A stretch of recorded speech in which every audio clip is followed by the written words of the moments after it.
Hi అండి, అందరికీ నమస్తే. Welcome back to our channel. మాకైతే ఇక్కడ వర్షం పడుతుందండి. లైనింగ్లన్నీ ఒకేసారి పిండి పెట్టుకుందామని చెప్పేసి నానబెడుతున్నానండి. ఇప్పుడు నేను లైనింగ్లు తెచ్చుకొని బకెట్లో పెడుతున్నాను. ఒక 5 నిమిషాలు అయితే ఖచ్చితంగా నానాలండి. ఇవి ఎలా సాఫ్ చేసుకోవాలనేది నేను నెక్స్ట్ చూపిస్తానండి. ఇగో మనం లైనింగ్ ఒక 5 నిమిషాల తర్వాత నానబెట్టుకున్న తర్వాత తెచ్చుకొని ఇట్లా వేసుకుంటాం కదా, ఎట్లుంటే అట్లనే వేస్తాం కదా. ఇగో ఇట్లా ఒకసారి ఇది ఆరిన తర్వాత ఎట్లున్నది అట్లే ఉంటుంది కదా. దీన్ని ఎలా సాఫ్ చేసుకోవాలనేది ఇప్పుడు వీడియోలో చూపిస్తానండి. చూడండి.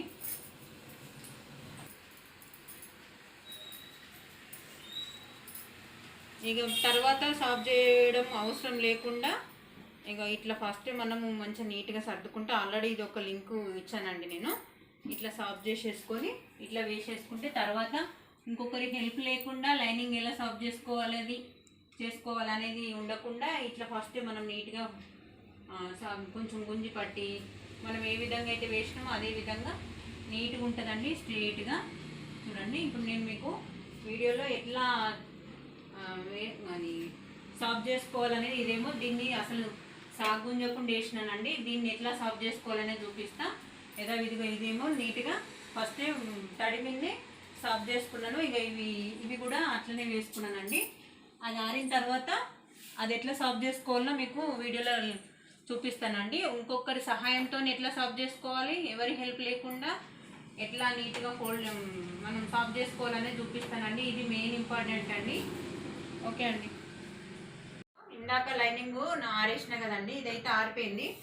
ఇప్పుడు ఇది ఇంకొకరి సహాయంతో లైనింగ్ ఎలా సాఫ్ చేసుకోవాలో చూపిస్తాను. చూడండి. చూడండి, ఐరన్ బాక్స్ లేకున్నా కానీ ఇది ఉపయోగపడుతుందండి. లైనింగ్ ఎట్లానంటే ఇవి చూసిందా, ఇందాక ఆరేసినప్పుడు ఇవి ఇక్కడ ఇవి ఉన్నాయి కదా, ఇవి ఎట్లానంటే మనము కటింగ్ చేసినప్పుడు ఏంటనంటే మనకు ముడతలు వస్తాయి. ఇవి సేమ్ ఐస్టీస్ ఇట్లే ఫోల్డ్ చేసుకొని మనం కట్ చేసేసుకుంటే మామూలుగా అటు ఇటు సాఫ్ చేసేసుకొని మనము ఇది ఉంది కదా,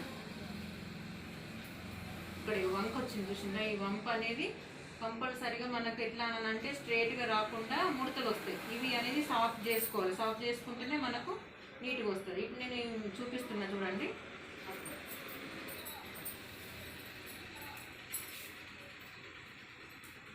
ఇంకొక సహాయంతో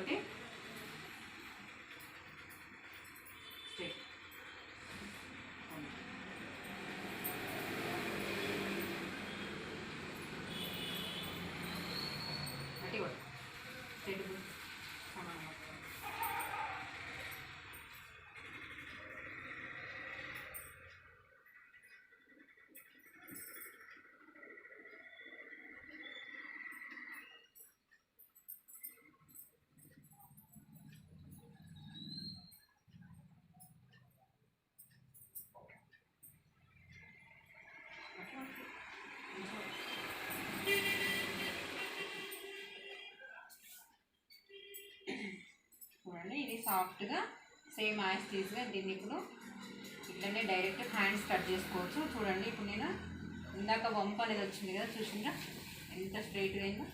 అయ్యే ఐరన్ కూడా పనికి రాకుండా అంత ఫాస్ట్గా అయిపోతుంది. ఇంకొకరి సహాయం ఉంటే ఫాస్ట్గా అయిపోతుంది. నేను అట్లనే ఇంకొకటి కూడా మీకు ఎవరి హెల్ప్ లేకుండా మీకు చూపిస్తానండి. మామూలుగా ఎవరు లేకపోతే ఫస్ట్ అయితే యాస్టీస్గా ఇప్పుడు క్రాస్లు అయితే కోన్ షేప్లో మనకు క్లాత్లు అయితే ఏ విధంగా అయితే ఉంటాయో ఆ విధంగా సాఫ్ చేసేసుకొని ఇట్లా గుంజుకుంటే మిడిల్లో వచ్చిన వంపు అనేది అయితే వెళ్ళిపోతుందండి. చూడండి,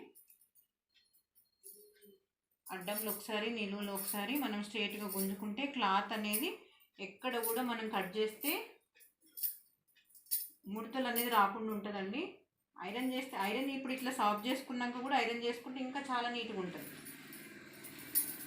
ఈ లైనింగ్ సాఫ్ చేసుకున్నట్లనే ఉంటుందండి. బ్లౌజ్ ఫినిషింగ్ వచ్చుడు కూడా మనం కుట్టుడు ఎంత నీట్గా కుట్టినా కానీ వంపులు కొంచెం ఎత్తులు వంపుల్లాగా ఉంటే కటింగ్ కూడా కరెక్ట్గా ఉండదు. కటింగ్ ఎంత మంచిగా చేసినా కానీ ఈ ఎత్తులు వంపులు అనేది ఉండకుండా. చూడండి, ఇక్కడ చూడండి స్ట్రైట్గా వచ్చింది చూసిందా. ఈ పక్క కూడా చూపిస్తాను చూసినా, ఎక్కడ కూడా గింత వంపు అనేది లేకుండా నీట్గా వచ్చింది. ఓకే అండి, థ్యాంక్ యూ. ఓకే అండి, చూడండి ఇలా సాఫ్ చేసేసుకొని, ఈ వీడియో కనుక నచ్చినట్టయితే ఇలా సాఫ్ చేసేసుకొని కట్ చేసుకోండి. ఈ వీడియో కనుక నచ్చినట్టయితే లైక్, షేర్ అండ్ సబ్స్క్రైబ్ అండి. ఇలాంటి వీడియోలు కావాలి అంటే మన ఛానల్ని మాత్రం సబ్స్క్రైబ్ చేసుకోండి.